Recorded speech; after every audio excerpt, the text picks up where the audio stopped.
नमस्कार मित्राणि शुभसन्ध्या। तो अद्य वयं चर्चां कुर्मः शिक्षण अभिरुचिसम्पर्क्य कांश्चन प्रश्नानेव।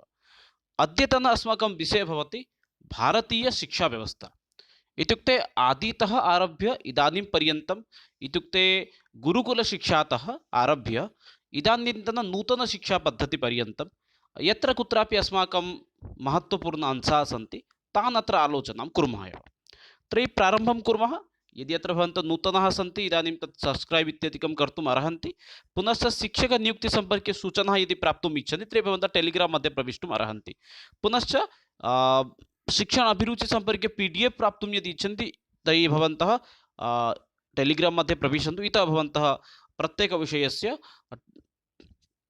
PDF निःशुल्केन एव प्राप्स्यन्ति एव। तर्हि आरम्भं कुर्मः। पश्यन्तु अत्र प्रथमः प्रश्नः किम् अस्ति। प्राथमिकस्तरे अध्ययनं केन माध्यमेन स्यात्?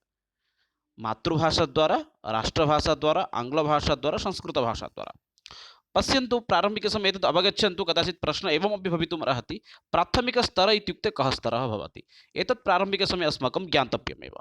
अस्माकं स्तरचतुष्टयं भवति। प्रारम्भिकसमये भवति प्राथमिक, अनन्तरं भवति उच्चप्राथमिकः, क्षणमेकं, प्राथमिक उच्चप्राथमिकः, परवर्ती समय भवति माध्यमिक, माध्यमिक, परवर्ती समय भवति उच्चमाध्यमिक इति। इत्युक्ते एतद् एकवारं स्पष्टतां करोमि। प्राथमिक इत्युक्ते प्रथमीतः पञ्चमी पर्यन्तं भवति प्राथमिक। षष्ठी सप्तमी अष्टमी, षष्ठीतः अष्टमी पर्यन्तं, क्षम्यताम् एकं, षष्ठी सप्तमी अष्टमी भवति उच्चप्राथमिकः, माध्यमिक भवति नवमी पुनश्च दशमी, उच्चमाध्यमिक भवति एकादश द्वादश इति। अतः भवन्तः अत्र द्रष्टुम् अर्हन्ति प्राथमिकस्तरे इत्युक्ते कक्षा प्रथमा कक्षातः पञ्चमी कक्षापर्यन्तं कया भाषया वयं पाठयितुं शक्नुमः। अत्र सम्यक् उत्तरं भवति आभारते एव प्रचलिता भवति, सा भवति मातृभाषाद्वारा।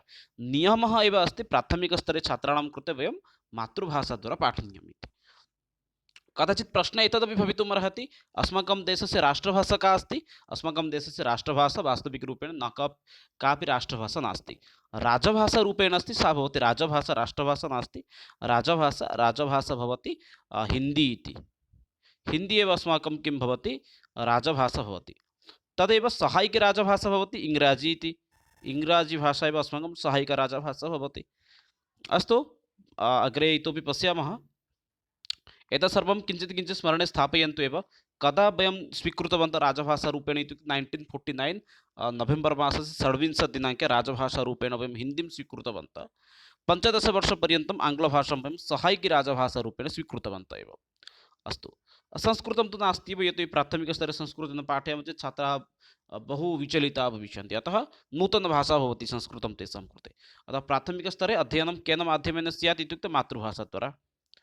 परवर्ती अस्ति, पश्यन्तु। परवर्ती प्रश्नः अस्ति, परम्परागतविधेः प्रयोगः दृश्यते। परम्परागतविधि कुत्र अधिकाधिकप्रयोगः भवति? भाषाशिक्षणे, संस्कृतशिक्षणे, गृहे, गणितशिक्षणे। परम्परागतपद्धतीनां प्रयोगं वयं कुत्र कुर्मः? परम्परागतपद्धतिः इत्युक्ते किम्? एतत् किञ्चित् ज्ञातव्यम् अस्माभिः। यथा परम्परागतमध्ये किम् आगच्छति? एकं भवति तत्र पारायणविधिः इति एकम् आगच्छति, आवृत्ति इति एकम् आगच्छति। एतत् सर्वे भवन्ति परम्पराक्षेत्रेषु एव आसीत् एव। इदानीं परम्परागतविधिः कुत्र दृश्यते इत्युक्ते संस्कृतशिक्षणे एव परम्परागतपद्धतिः एव चलति। भाषाशिक्षणे नूतनकौशलानि आगच्छन्ति, अतः भाषाशिक्षणे सर्वासु भाषाक्षेत्रेषु समानपद्धतिः न प्रचलति। गृहे अपि परम्परागतविधिद्वारा अपि पाठनं न भवति, गणितशिक्षाक्षेत्रे अपि न भवति, किन्तु संस्कृतशिक्षाक्षेत्रे इदानीमपि किं भवति? परम्परागतविधीनां प्रयोगं भवति। यथा इदानीमपि गुरुकुलेषु पारायणम् इति भवति, आवृत्ति इति पद्धतिद्वारा अपि शिक्षादानं भवति। अतः एताः पद्धत्याः इदानीमपि परम्परागतपद्धतयः संस्कृतशिक्षणे दृश्यते एव। परवर्ती प्रश्नमस्ति, पश्यन्तु। तृतीयप्रश्नः अस्ति, आदर्शप्रश्नपत्रे एकम् आदर्शप्रश्नपत्रम् अर्थात् एकम् उत्तमं प्रश्नपत्रं कीदृशं भवेत्? तस्मिन् प्रश्नपत्रे केवलं वस्तुनिष्ठप्रश्नाः भवेयुः, केवलं निबन्धात्मकप्रश्नाः भवेयुः, मूल्याङ्कनसम्पर्कात् प्रश्नाः भवन्ति। अत्र भवन्तः द्रष्टुम् अर्हन्ति। मूल्यात्मक इत्युक्ते मूल्याङ्कनं, क्षम्यतां, मूल्यात्मक इति उक्तवान्। मूल्याङ्कनसन्दर्भे एव प्रश्नाः भवन्ति, परीक्षणं मूल्याङ्कनम् इति। यथा निष्पत्तिम् उभयविधः प्रश्नः भवेत्, नाम निष्पत्ति अनुगुणम् उभयविधि इत्युक्ते वस्तुनिष्ठप्रश्नाः पुनश्च निबन्धात्मकप्रश्न उभयात्मकप्रश्नाः भवेयुः। केवलं प्रयोगः एव भवेयुः, केवलं प्राक्टिकल् विषयः भवेयुः। अत्र किं सम्यक् उत्तरं भवेत्? भवन्तः अपि वक्तुम् अर्हन्ति आदर्शप्रश्नपत्रे एकम् उत्तमप्रश्नपत्रे यथा निष्पत्तिम् उभयविधि प्रश्नः भवेयुः। एतत् सर्वदा ध्याने भवेत् अस्माकम् एकस्मिन् आदर्शप्रश्नपत्रे सर्वदा सर्वेषां निष्पत्ति अनुगुणं पुनश्च उभयविधप्रश्नः। तत्र केवलं वस्तुनिष्ठप्रश्नः भवन्ति चेत् तत्र छात्राणां किं भवितुमर्हति नाम कोलाहलः भवितुमर्हति, तेन छात्राणां रचनात्मककौशलस्य विषये ज्ञातुं वयं न शक्नुमः। अतः एकस्मिन् प्रश्नपत्रे उभयात्मकप्रश्नः भवति चेत् तेन अस्माकं किं भवति छात्राणां ज्ञानविषये वयं ज्ञातुं पारयामः। अतः भवन्तः अपि द्रष्टुम् अर्हन्ति दशमीकक्षायाः या परीक्षा भवति तत्र वस्तुनिष्ठप्रश्नाः भवन्ति पुनश्च तत्रापि किं भवति नाम रचनात्मककौशलस्य ज्ञानप्राप्तिनिमित्तं सब्जेक्टिव् अपि निमित्तमपि प्रश्नाः भवन्ति। अतः उभयात्मकप्रश्नाः भवेयुः एव। परवर्ती प्रश्नं प्रति गच्छामः। का आपस्तु बुद्धिदात्री? अयं प्रश्नः आसीत् एव CST मध्ये एकवारं। प्रश्नः अस्ति का आपस्तु बुद्धिदात्री? आपस्तु इत्युक्ते असुविधासमये विपत्समये का बुद्धिदात्री भवति? सम्पत्ति, मित्रमण्डली, समुचितशिक्षा एतासु न कापि। पश्यन्तु यदा समस्या आगच्छति समस्यायाः निवारणं वयं कथं कुर्मः? यदि सम्यक् रूपेण शिक्षां वयं प्राप्तवन्तः तर्हि वयं तया शिक्षया वयं किं कर्तुं शक्नुमः? समस्याः समाधानं कर्तुं शक्नुमः। किन्तु यदि समुचितशिक्षा नास्ति चेत् तत्र किं भवति नाम धनं भवति चेदपि तस्य सदुपयोगः न भवति। यदि समुचितशिक्षां न प्राप्नोति तर्हि मित्राणि अपि अस्माकं सहायतामपि न कुर्वन्ति। अतः समुचितविकल्पः अत्र किं भवति? द्वितीयविकल्पः एव, क्षम्यतां तृतीयविकल्पः एव आपस्तु बुद्धिदात्री भवति समुचितशिक्षा इति। परवर्ती प्रश्नं प्रति गच्छामः। भारतीयशिक्षानीतौ 2020 सांस्कृतिकमूल्यानां स्थानं। भारतीयशिक्षानीतिमध्ये इत्युक्ते न्यू एजुकेशन् पालिसि यदस्ति तत्र सांस्कृतिकमूल्यानां स्थानं निरस्तम्, अङ्गीकृतम्, अस्पष्टं न किमपि। वास्तविकरूपेण पश्यामः चेत् नूतनशिक्षानीतिः अस्माकं 2020 यदस्ति तद् ओडियाभाषया अहम् एकं स्वतन्त्रं वीडियो निर्मितवान्, तद् भवन्तः द्रष्टुम् अर्हन्ति। भारतीयशिक्षानीतिमध्ये सांस्कृतिकमूल्यानां स्थानं किम् अस्ति न अङ्गीकृतम् अस्ति। भारतीयसंस्कृतेः विकासार्थं तत्र बहव्यः योजनाः सन्ति एव।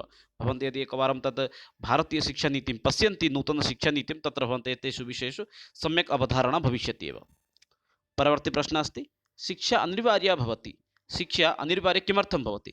सर्वाङ्गीणविकासाय, राष्ट्रप्रगतेः, संस्कृति उत्थानाय एतेभ्यः सर्वेभ्यः। पश्यामः चेत् अत्र सम्यक् विकल्पः किम् अस्ति? शिक्षा अनिवार्या भवति नाम सर्वाङ्गीणविकासाय बालस्य सर्वाङ्गीणविकासनिमित्तम् अपि शिक्षा आवश्यकी भवति, राष्ट्रस्य प्रगतिनिमित्तम् अपि शिक्षा आवश्यकी भवति, संस्कृत्याः उत्थानाय संस्कृतेः उत्थानार्थम् अपि शिक्षा आवश्यकी भवति। अतः अत्र समुचितविकल्पः किम् अस्ति? एतेभ्यः सर्वेभ्यः इत्येव समुचितम् उत्तरं भवति एव। शिक्षा किमर्थम् अनिवार्यमस्ति? बालस्य सर्वाङ्गीणविकासाय, केवलं बालः इति नास्ति सर्वेषामेव विकासाय, सर्वाङ्गीणविकासार्थं, राष्ट्रस्य प्रगतिनिमित्तं, पुनश्च संस्कृतेः उत्थानार्थम्। अतः सम्यक् विकल्पः किं भवति? अन्तिम चतुर्थविकल्पः एव। एतेभ्यः सर्वेभ्यः एव किं भवति? शिक्षा अनिवार्या भवति एव। परवर्ती प्रश्नं प्रति गच्छामः। प्रायोगिकपरीक्षया परीक्ष्यन्ते। अर्थात् प्रश्नस्य अर्थम् एकवारम् अवगच्छन्तु। प्रायोगिक इत्युक्ते प्राक्टिकल् परीक्षा द्वारा का परीक्षा भवति? वयं कस्य गुणस्य परीक्षणं कुर्मः? कौशलानां, मौखिक अभिव्यक्ति, दक्षता, पूर्व उक्तं न किमपि। पश्यामः चेत् प्रायोगिक इत्युक्ते प्राक्टिकल् परीक्षा किमर्थं भवति? मौखिक अभिव्यक्तिनिमित्तं न, मौखिक अभिव्यक्तिनिमित्तं साक्षात्कारपरीक्षा भवति। अतः पूर्वोक्तं न किमपि न भवति। अत्र पश्यामः चेत् कदाचित् दक्षता प्रायोगिक प्राक्टिकल् परीक्षाद्वारा वयं छात्राणां दक्षता कियत् अस्ति तद् ज्ञानं वयं प्राप्नुमः। अर्थात् तस्य भाषणक्षेत्रे कियत् दक्षता अस्ति, तस्य लेखनक्षेत्रे कियत् दक्षता अस्ति, भाषाक्षेत्रे तद् वदामि अहम्। अतः वक्तुं शक्नुमः अत्र दक्षता इत्यस्य परीक्षणं कर्तुं शक्नुमः इति। परवर्ती प्रश्नं प्रति गच्छामः। मेकाले विवरणपत्रस्य समयः। मेकाल् शिक्षापद्धतिः वयं जानीमः एव। भारतीयशिक्षाव्यवस्थां सम्पूर्णं परिवर्तयितुं, गुरुकुलशिक्षां परिवर्तयितुमेव मेकाल् महोदयः स्वस्य विवरणपत्रमेव संसदे संस्थापयति, ब्रिटिश् संसदे। तस्य समयः कः भवति? तस्य समयः भवति 1835। मेकल् विवरणपत्रस्य समयः भवति 1835 समये। तस्मिन् समये भारतीयशिक्षाक्षेत्रे महत् परिवर्तनं भवति। नाम सम्पूर्णशिक्षाक्षेत्रे परिवर्तनं भवति। आङ्ग्लशिक्षायाः आरम्भः भवति। परवर्ती अस्ति शिक्षायाः सर्वोत्कृष्टम् उद्देश्यं किम्? अस्माकं शिक्षायाः सर्वोत्कृष्टम् उद्देश्यं किं भवति? धनोपार्जनम्, उपाधिलाभः, सुनागरिकनिर्माणं, व्यवसायनिष्ठावर्धनं। पश्यामः चेत् अत्र सम्यक् विकल्पः अस्माकं भवति शिक्षायाः सर्वोत्कृष्टम् उद्देश्यं भवति सुनागरिकनिर्माणम्। एकः उत्तमनागरिकस्य निर्माणं भवतु तदेव अस्माकं शिक्षायाः मूलं लक्ष्यं भवति। अतः वक्तुं शक्नुमः शिक्षायाः सर्वोत्कृष्टम् उद्देश्यं भवति सुनागरिकनिर्माणं। परवर्ती प्रश्नं प्रति गच्छामः। प्राचीनकाले विद्यार्थिनः इदम् अनिवार्यम् आसीत्। प्राचीनकाले प्राचीनशिक्षापद्धत्यां विद्यार्थिनां कृते एतेषु कः किम् अनिवार्यरूपेण आसीत्? पर्यटनं, ब्रह्मचर्यम्, अर्थोपार्जनं, परस्परबन्धनं। पश्यामः चेत् अत्र समुचित उत्तरं भवति पारम्परिकक्षेत्रे प्राचीनकाले अस्माकं मुख्यम् आसीत् एव ब्रह्मचर्यम् इति। ब्रह्मचर्यस्य पालनं, ब्रह्मचर्यस्य रक्षणम् एतत् सर्वम् एव अस्माकं प्राचीनशिक्षाव्यवस्थायाः अथवा प्राचीनकाले विद्यार्थिनां कृते अनिवार्यम् इति आसीत्। इदानीन्तनापि इदानीन्तनापि ये विद्यार्थिनः भवन्ति ये खलु गुरुकुलेषु पठन्तः सन्ति तेषां कृते अपि इदानीमपि अनिवार्यं भवति ब्रह्मचर्यस्य पालनम् इति। अस्तु अग्रे गच्छामः। परवर्ती प्रश्नं पश्यामः। 11 प्रश्नः। भवतां मते इदं महत्तमं दानम् अस्ति। एतेषु कः एव महत्त्वपूर्णं दानं भवति? अत्र दानानां सम्पर्कः उल्लिखितः अस्ति यथा गोदानं, धनदानं, शिक्षादानं, कन्यादानम्। एतेषु महत्त्वपूर्णदानं किम् अस्ति? पश्यामः चेत् अत्र समीचीनविकल्पः भवति महत्त्वपूर्णदानं भवति एव शिक्षादानम् इति। यदि वयं शिक्षणं कुर्मः, शिक्षाक्षेत्रे कार्यं कुर्मः अथवा अग्रिमेषु दिवसेषु वयं यदि शिक्षकः भवितुम् इच्छामः तर्हि एतत् कश्चन अत्यन्तं महत्त्वपूर्णकार्यं भवति शिक्षादानम् इति। शिक्षादानमेव एकं महत्तमं दानं भवति एव। गोदानं भवतु, धनदानं भवतु, कन्यादानं भवतु, तेषु सर्वेषु दानेषु एव शिक्षादानं महत्तमं दानं भवति एव। परवर्ती प्रश्नं पश्यन्तु। ब्राह्मणीयशिक्षाकेन्द्रेषु शिक्षायाः माध्यमभाषा का आसीत्? अस्माकं प्राचीनकाले इत्युक्ते ब्राह्मणानां कृते स्वतन्त्रशिक्षाव्यवस्था आसीत्। अतः ब्राह्मणीयशिक्षाकेन्द्रेषु शिक्षाकेन्द्रे ब्राह्मणानां कुत्र आसीत्? कदाचित् प्रश्नः भवितुमर्हति। ब्राह्मणानां शिक्षाकेन्द्रम् आसीत् आश्रमः, गुरुकुलः, एतत् सर्वम् आसीत् ब्राह्मणीयशिक्षाकेन्द्राणि। ब्राह्मणीयशिक्षाकेन्द्रेषु शिक्षायाः माध्यमभाषा का आसीत्? ब्राह्मी, संस्कृतं, पारसी, पाली। अत्र पश्यन्ति चेत् अत्र समुचितविकल्पः भवति ब्राह्मणीयशिक्षाकेन्द्रेषु शिक्षायाः माध्यमभाषा आसीत् संस्कृतम् इति। प्राचीनगुरुकुलेषु भवतु अथवा प्राचीनमठमन्दिरेषु भवतु अथवा प्राचीन आश्रमेषु भवतु, यत्र कुत्रापि भवन्तः पश्यन्ति तत्र छात्राणां कृते शिक्षादानार्थं यदि माध्यमभाषा काचित् आसीत् सा भवति संस्कृतभाषा इति। संस्कृतभाषाद्वारा एव तत्र छात्राणां कृते अथवा विद्यार्थीनां कृते शिक्षण व्यवस्था एव आसीत्। अतः ब्राह्मणीयशिक्षाकेन्द्रेषु शिक्षायाः माध्यमभाषा आसीत् संस्कृतम् इति। परवर्ती प्रश्नः अस्ति शिक्षा स्रोतः अस्ति। शिक्षा एतेषु कः कुत्र स्रोतः भवति? विलासस्य, भोगस्य, आत्मप्रकाशस्य एतेषु न कस्यापि। शिक्षा स्रोतो इत्युक्ते माध्यमः। शिक्षा एतेषु कस्य मार्गः भवति? पश्यन्तु विलासव्यसनजीवनयापनं कर्तुम् अर्थात् आनन्देन सुखेन जीवनम् अतिवाहितं कर्तुं शिक्षां न भवति। अतः विलासस्य एकः स्रोतः अस्ति इति अशुद्धं भवति। भोगस्य भोगप्राप्तिनिमित्तं वयं न शिक्षां ग्रहणं कुर्मः अतः अयमपि अशुद्धं भवति। अनन्तरम् अस्ति पश्यन्तु आत्मप्रकाशस्य। शिक्षाद्वारा आत्मनं वयं प्रकाशयितुं शक्नुमः। अतः समुचितविकल्पः अत्र कदाचित् आत्मप्रकाश इति भवितुम् अर्हति। एतेषु न कस्यापि एतदपि अशुद्धं भवति। अतः सम्यक् विकल्पः किम् अस्ति? तृतीयविकल्पः एव आत्मप्रकाशः। इत्युक्ते आत्मनं प्रकाशयितुं वयं पाठं पठितुं शक्नुमः एव। यदि वयं पाठं पठामः, यदि शिक्षाग्रहणं कुर्मः, तेन वयम् आत्मनं प्रकाशयितुं शक्नुमः एव। अतः सम्यक् विकल्पः अत्र किम् अस्ति? आत्मप्रकाशाय इति। परवर्ती प्रश्नं प्रति गच्छामः। बौद्धशिक्षायाः प्रमुखं केन्द्रम् आसीत्। ये खलु यथा भवन्तः अवगच्छन्ति यथा भारते भिन्नभिन्नधर्मावलम्बिनः निवसन्ति, यथा तत्र हिन्दुधर्मावलम्बिनः भवन्ति, पुनश्च बौद्धधर्मावलम्बिनः भवन्ति, जैनधर्मावलम्बिनः भवन्ति, क्रिस्टियन् धर्मावलम्बिनः भवन्ति, तथैव बौद्धशिक्षायाः आरम्भः भारतवर्षे भवति। अतः बौद्धशिक्षा प्रमुखं केन्द्रम् एतेषु कुत्र आसीत् एव? विद्यालयः, सङ्घः, गुरुकुलम्, आश्रमः इति। अतः एतेषु यदि वयं पश्यामः अत्र सम्यक् विकल्पः किं भवति? सङ्घः इति। सङ्घे इत्युक्ते सामूहिकस्थानेषु, सामूहिकस्थानेषु ते किं कृतवन्तः? अधीतवन्तः एव, शिक्षां प्राप्तवन्तः एव। यत्र सङ्घः इत्युक्ते एतत् नास्ति यत् लघुबालानामपि सङ्घः, ज्येष्ठजनानां यत्र सङ्घः भवति, वयोज्येष्ठजनानां यत्र सम्मेलनं भवति, सः एव सङ्घः भवति। तत्र गत्वा ते शिक्षां गृहीतवन्तः। अतः बौद्धशिक्षायाः प्रमुखं केन्द्रम् आसीत् सङ्घः इति। अतः तत्र भवन्तः अपि द्रष्टुमर्हन्ति तेषां यद् ध्येयवाक्यं भवति, बुद्धं शरणं गच्छामि, सङ्घं शरणं गच्छामि। सङ्घम् इत्युक्ते तत्र वयोज्येष्ठजनानां यत् समूहः अस्ति तदेव उच्यते। तत्र गत्वा तदेव तेषां किम् आसीत् एव? प्रमुखं केन्द्रम् आसीत्। परवर्ती प्रश्नं प्रति गच्छामः। बौद्धशिक्षाकेन्द्रेषु शिक्षायाः माध्यमभाषा का आसीत्? प्रश्नः भवति बौद्धशिक्षाकेन्द्रेषु शिक्षायाः माध्यमभाषा का आसीत्? ब्राह्मी, संस्कृतं, पाली, पार्सी। यदि पश्यामः चेत् अत्र समीचीनविकल्पः किं भवति? बौद्धानां या भाषा आसीत् सा भाषा आसीत् एव पालीभाषा एव। अतः सम्यक् विकल्पः अत्र किं भवति? तेषां माध्यमभाषा आसीत् पालीभाषा इति। यथा ब्राह्मणानां ब्राह्मणीयशिक्षाव्यवस्थायां तेषां गुरुकुल अथवा आश्रम तेषां यथा शिक्षणकेन्द्रम् आसीत् तथैव तेषामपि माध्यमभाषा आसीत् संस्कृतं। तथा बौद्धशिक्षानन्तरम् आगच्छति बौद्धशिक्षायां बौद्धानां कृते शिक्षणकेन्द्रम् आसीत् तेषां सङ्घः। परवर्तिसमये एव तेषां शिक्षणभाषा आसीत् अथवा माध्यमिकभाषा आसीत् पाली इति। परवर्तिसमये अग्रिमं प्रश्नं पश्यामः। षोडशप्रश्नः अस्ति। पुनश्च बौद्धशिक्षासम्पर्कीयः प्रश्नः अस्ति। बौद्धानाम् उच्चशिक्षायाः प्रमुखेषु केन्द्रेषु इदं स्थानम् अपि आसीत्।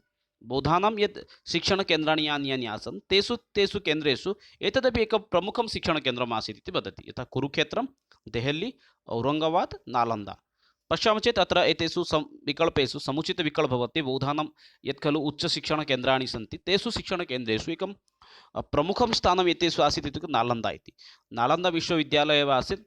यत् स्थानं केवलमेव तत् बौद्धधर्मावलम्बिनां कृते आसीत्। अतः अत्र सम्यक् विकल्पः किं भवति? नालन्दा इति। परवर्ती प्रश्नं प्रति गच्छामः। सप्तदशप्रश्नः अस्ति। बौद्धशिक्षायाम् एते शिक्षा ग्रहीतुम् अर्हाः न आसन्। बौद्धशिक्षणव्यवस्थायाम् एतेषु कः यः खलु शिक्षां ग्रहीतुम् असमर्थः आसीत्? ब्राह्मणाः, क्षत्रियाः, वैश्याः, चाण्डालाः। बौद्धशिक्षायाम् एते शिक्षां ग्रहीतुम् अर्हाः इत्युक्ते असमर्थः आसन्। एतेषु के? पश्यामः चेत् अत्र समुचितविकल्पः किं भवति? ब्राह्मणानां कृते अत्र नियमः न आसीत् पठनाय एव। यतोहि तत्र किम् आसीत्? ते ब्राह्मणानां विरुद्धेन ते एव शिक्षां व्यवस्थाम् आरम्भं कृतवन्तः। ये खलु पूर्वं तु ब्राह्मणाः पठन्तः आसन्, किन्तु अन्यधर्मावलम्बिनः यथा क्षत्रियाः, वैश्याः एतेषां कृते पठनस्य तथा व्यवस्था न आसीत्। अतः बौद्धशिक्षायाः आरम्भः भवति। अतः तेषां शिक्षाव्यवस्थायां ब्राह्मणानां कृते व्यवस्था एव न आसीत्। कश्चन यदि ब्राह्मणधर्मं परित्यज्य यदि तत्र आगच्छति, बौद्धधर्मस्य अवगामी न भवति, तेन सह तां शिक्षां ग्रहीतुं समर्थः आसीत् एव। अतः सम्यक् ब्राह्मणः इति भवति। परवर्ती अस्ति। पुनश्च बौद्धशिक्षा सम्पर्कीय अस्ति। बौद्धशिक्षा प्रमुखं केन्द्रम् आसीत् नालन्दा, दिल्ली, पाटना, कुरुक्षेत्रं समानमेव अस्ति। तदेव नालन्दा इति भवति। तेषां बौद्धानामेव बौद्धधर्मावलम्बिनामेव प्रमुखं केन्द्रम् आसीत् एव। अतः अत्र सम्यक् विकल्पः 18 प्रश्नस्य अपि नालन्दा इति भवति। मुख्यतः भवन्तः द्रष्टुम् अर्हन्ति बौद्धशिक्षा भारतवर्षे अशोकस्य यदा आक्रमणं भवति, अशोक यत्र यत्र गतवान् तत्र तत्र बौद्धशिक्षां गतमेव। यथा बिहार प्रदेशं भवन्तः पश्यन्तु, सः उत्कले समागत्य अत्र नाम स्थितवान्। अग्रे अनन्तरम् आन्ध्रप्रदेश इत्यादि स्थानेषु सः न गतवान्, येन कारणेन तत्र बौद्धशिक्षा तथा प्रभावः नास्ति। तत्र बहवः हिन्दवः सन्ति। बौद्धधर्मावलम्बिनानां संख्या अपि न्यूना अस्ति, किन्तु उत्कल, बिहार एतेषु स्थानेषु बौद्धधर्मावलम्बिनां संख्या अधिका भवति एव। अस्तु, परवर्ती प्रश्नं प्रति गच्छामः। प्रजातान्त्रिकशिक्षायाः उत्थानं कदा जातं? प्रजातान्त्रिकशिक्षायाः उत्थानं कस्मिन् समये भवति? वैदिककाले, मुस्लिं काले, बौद्धकाले, आधुनिककाले। प्रजातान्त्रिकशिक्षा आरम्भः कस्मिन् समये भवति एव? मुख्यतः प्रजातान्त्रिक इति शब्दस्य अर्थम् एकवारम् अवगच्छन्तु। प्रजातान्त्रिक इत्युक्ते सर्वे जनाः कथं पठिष्यन्ति तदेव तेषां मुख्यं लक्ष्यम् आसीत् एव। पूर्वं वैदिकशिक्षाक्षेत्रे एव ब्राह्मणानां कृते शिक्षायाः परमं लक्ष्यम् आसीत्।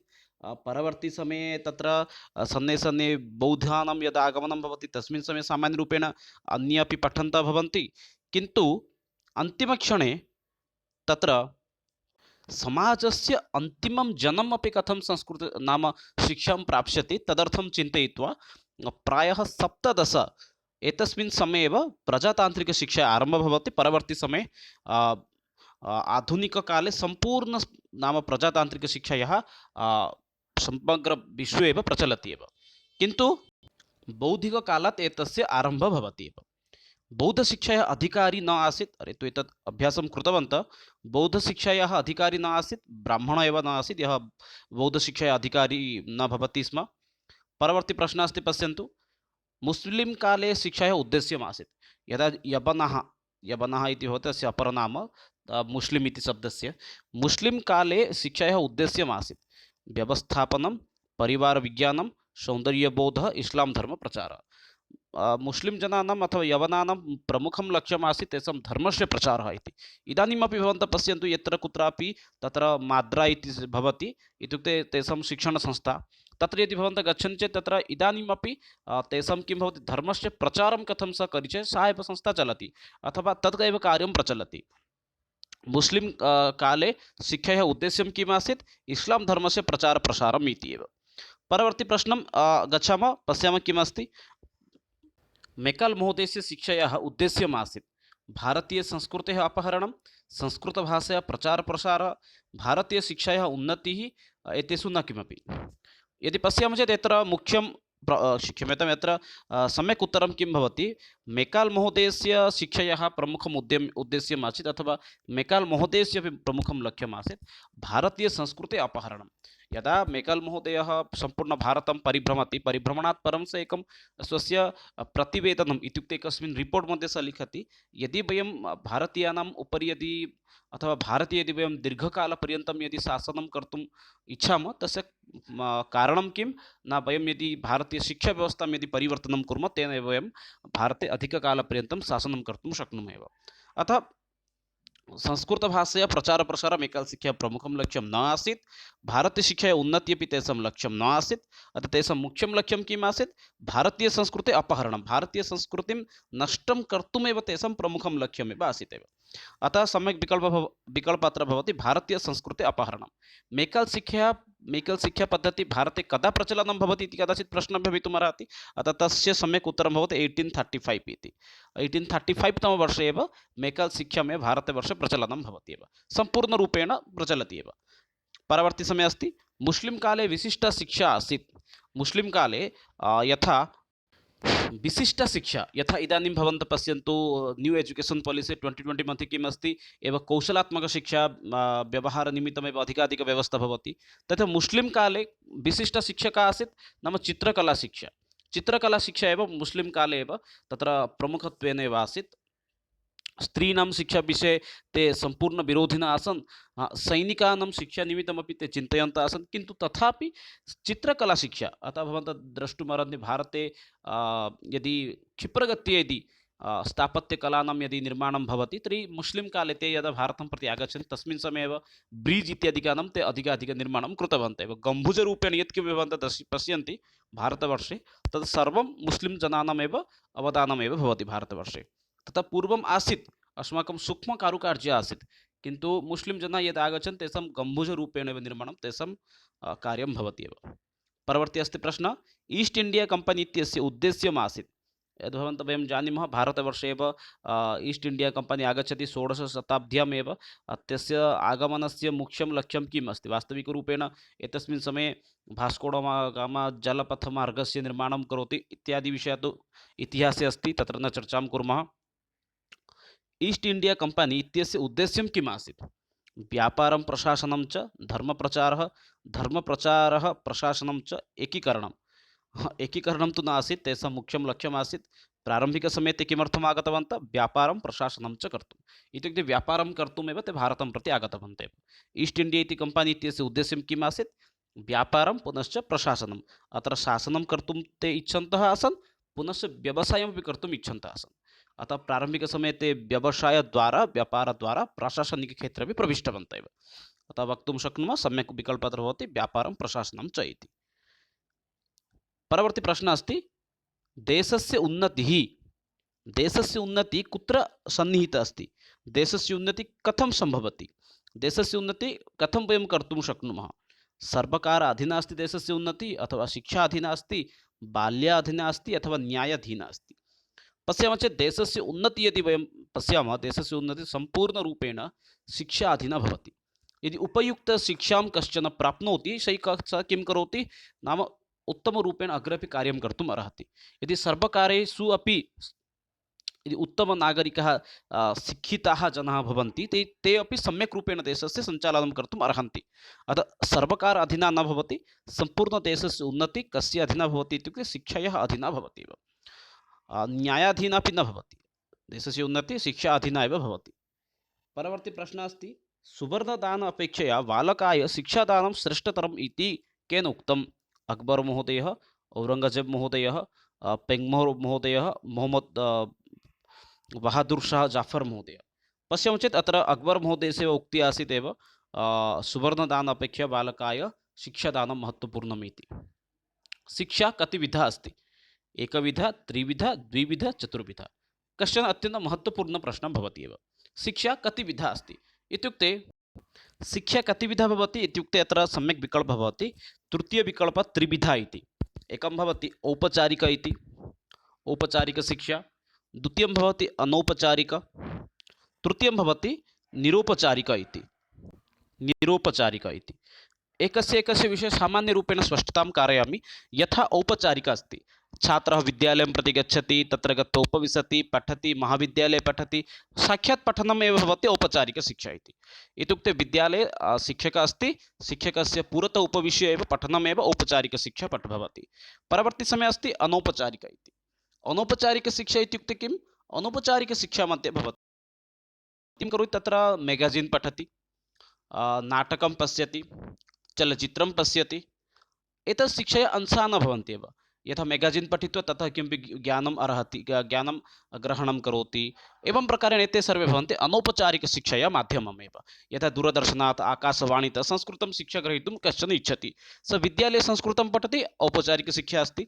किन्तु दूरदर्शने वार्तावली इति कार्यक्रमं दृष्ट्वा अथवा श्रुत्वा, आकाशवाणीतः संस्कृतसंवादं श्रुत्वा यदि सः संस्कृतं ज्ञानं गृह्णाति तद्भवति अनौपचारिक इति।